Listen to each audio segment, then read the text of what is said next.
पिछले हफ्ते आपने देखा गुप्ता के जाने के बाद जब शकुन कमल से उसके गाल पर पड़े हुए निशान के बारे में पूछती हैं, तो कमल उसे सब सच बता देती है। शकुन कमल की सच्चाई से प्रभावित होकर उसे हॉस्टल ना छोड़ के जाने की हिदायत देती हैं और उसे अपने घर में अपने साथ रहने को कहती हैं। और तो और शकुन अपनी एक दोस्त मीना गुजराल, जो कि एक पब्लिशिंग हाउस की मालकिन है, उसके यहाँ कमल को जॉब के लिए भेज देती हैं। वहाँ कमल इन्वेस्टिगेटर रिपोर्टर का काम और औरतों के बारे में सच्ची कहानियां लिखने में अपनी दिलचस्पी जाहिर करती है। उसी दिन दिल्ली के एक अस्पताल में एक नर्स नॉर्मा ने खुदकुशी करने की कोशिश की है और तकरीबन ये कमल का पहला इन्वेस्टिगेशन केस बनता है और उसे इस खुदकुशी के पीछे की सारी सच्चाई का पता लगाने को कहा जाता है।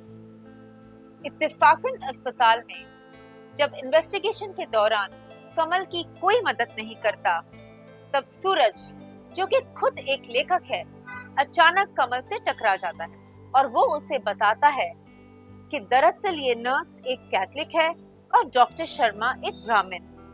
दोनों एक दूसरे से बेहद मोहब्बत करते हैं, पर दोनों के माता पिता को ये रिश्ता बिल्कुल मंजूर नहीं है। यही इस खुदकुशी का कारण।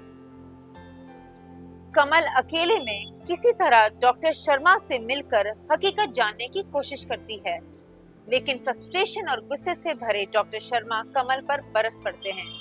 एक बार फिर इसी समय सूरज कमल की मदद बनकर सामने आ जाता है। तभी वहां उसी नर्स नॉर्मा की हालत बद से बदतर हो जाती है और डॉक्टर्स की लाख कोशिशों के बावजूद वो दम तोड़ देती है।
बहुत दुख हुआ तुम्हें।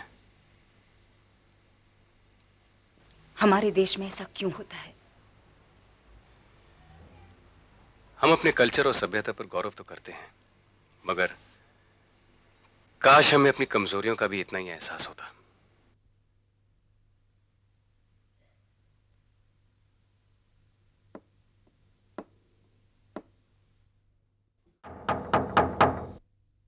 हेलो। अरे मीना, तुम? ऑफिस जा रही थी, सोचा देखती जाऊं तुम घर पे हो या नहीं। बस मैं भी अभी निकलने वाला हूँ। प्रेस में ये प्रूफ देने और अपना नया नॉवल लेके पब्लिशर के पास जाना है। ओफो सूरज, तुम कब तक प्रूफ पढ़ने का घटिया काम करते रहोगे और अपने अच्छे अच्छे नॉवेल्स धोखेबाज पब्लिशर्स के पास ले जाकर नाक रगड़ते रहोगे। मैं प्रूफ रीडिंग के काम को घटिया नहीं समझता हूँ और ना ही पब्लिशर्स के सामने जाके नाक रगड़ता हूँ।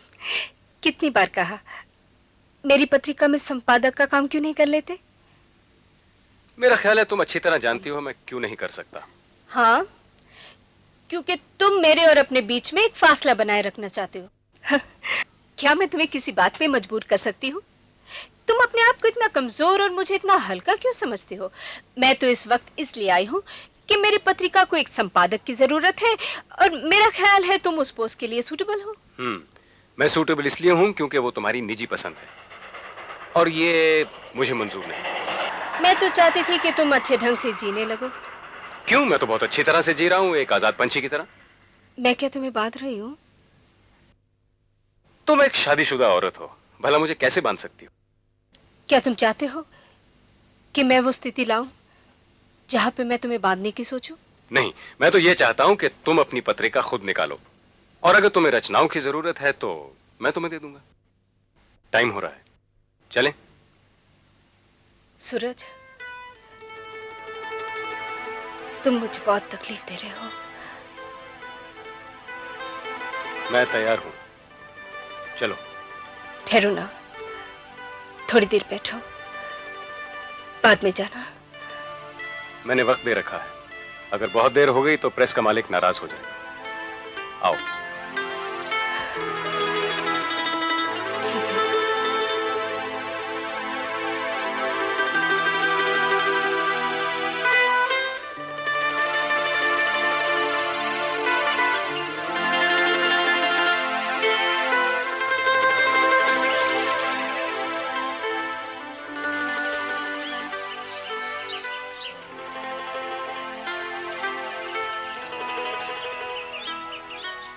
आओ ना, मैं तुम्हें गाड़ी में छोड़ देती हूँ।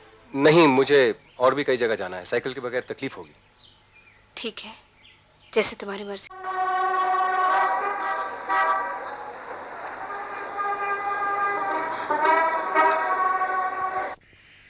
आदाबर से अकरम मियां। आओ जी, जी आया अनु। हजूर बड़े दिनों बाद तशरीफ ले आ रहे ने। हाँ। कहाँ लापता रहे? मैं तो आया था अकरम मियां, आप छुट्टी पर थे। ये मिस्टर सक्सेना से मैं प्रूफ ले गया था, वो ऑफिस में है नहीं। आप उन्हें दे देंगे? कहिएगा मैं पैसे अगले हफ्ते आके ले जाऊंगा। आप बैठो बादशाह, कुछ चाय शाह पी के जाओ। नहीं नहीं अकरम मियां, मैं चलता हूँ। अकरम मियां, भाई ये क्या छाप रहे हो? कुछ ना पूछो सूरज साहब, 80,000 कापियां छाप रहा हूँ। हाँ? 80,000। सूरज साहब, आप भी कोई यहो जी किताब लिखो ना। भाई ये 80,000 वाली किताब का लेखक कौन है? लेखक वेखक कोई नहीं है जी, स्कूल की किताब है। वो इधरों उधरों पुरानी पुरानी कहानियां कुछ मजबूना नु इकट्ठा करके बनाई हुई किताब। भाई पैसा तो ये लोग कमा जाते हैं। चलो छोड़ो। अच्छा अकरम मियां, ये बताओ तुम मेरे घर कब आ रहे हो? मैं तुमसे वारिस शाह की हीर और बुल्ले शाह की काफियां सुनना चाहता हूँ। अगली बार आप आओगे, चले चलेंगे, जमा देंगे महफिल। बुलिया की जाना मैं कौन। अगले हफ्ते पक्का पक्का। पक्का जी।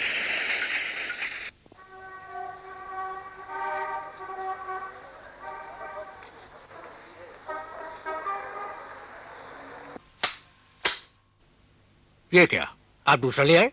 सूरज साहब, अभी तो आपका पहला नॉवल भी नहीं बिका है। मैं जानता हूं, लेकिन मैं क्या करूं आप ही बताइए। लिखना तो नहीं छोड़ सकता ना। नहीं छोड़ सकता।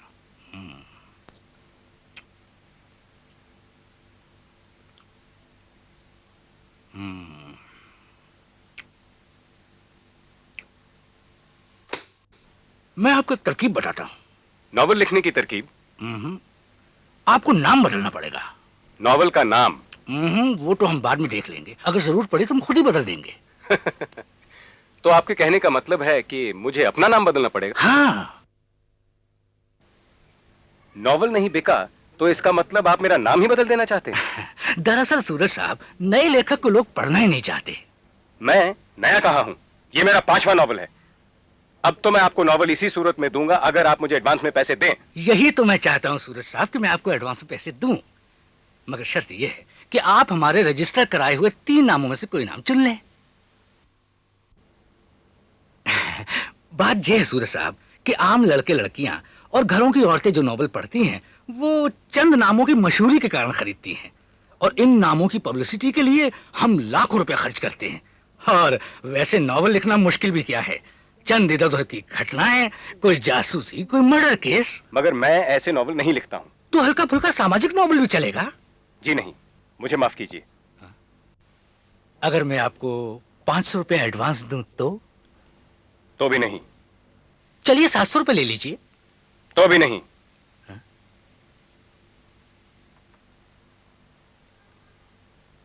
आप इस तरह मुझे क्या देख रहे हैं? एक बात कहूं, हाँ हाँ। बुरा तो नहीं मानेंगे ना? हम्म। आपकी शक्ल हिटलर से बहुत मिलती है।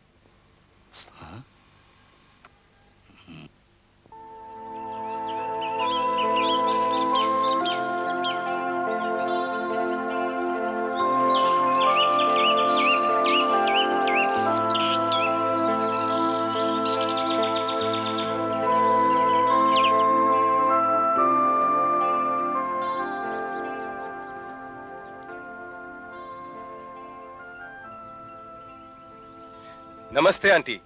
सूरज, कब से आकर बैठे हो? काफी देर हो गई। कहलवा क्यों नहीं भेजा? आप कॉलेज से थक कर आती हैं, मैंने सोचा आप आराम कर रही होंगी। वैसे मैंने चंपा को चाय के लिए बोल दिया। अच्छा किया। आप तो जानती हैं आंटी, जब भी मेरा दिल बहुत उदास हो जाता है तो मैं यहाँ चला आता हूँ, चाहे आप यहाँ हो या ना हो। कभी कभी बिना उदासी के भी आ जाया करो। थैंक यू चंपा। लेकिन आज इस कदर उदास होने की वजह क्या है? सोच रहा हूं मुझे कहानियां और नॉवल लिखने की क्या जरूरत है। आखिर मैं क्यों लिखता हूं, किन के लिए लिखता हूं? मैं कोई दूसरा काम क्यों नहीं कर लेता एक शरीफ आदमी की तरह? शरीफ तो तुम अब भी हो, लेकिन ऐसे कौन से हालात पैदा हो गए हैं कि तुम ऐसा सोचने लगे हो? पब्लिशर्स किताब छापने को तैयार नहीं होते।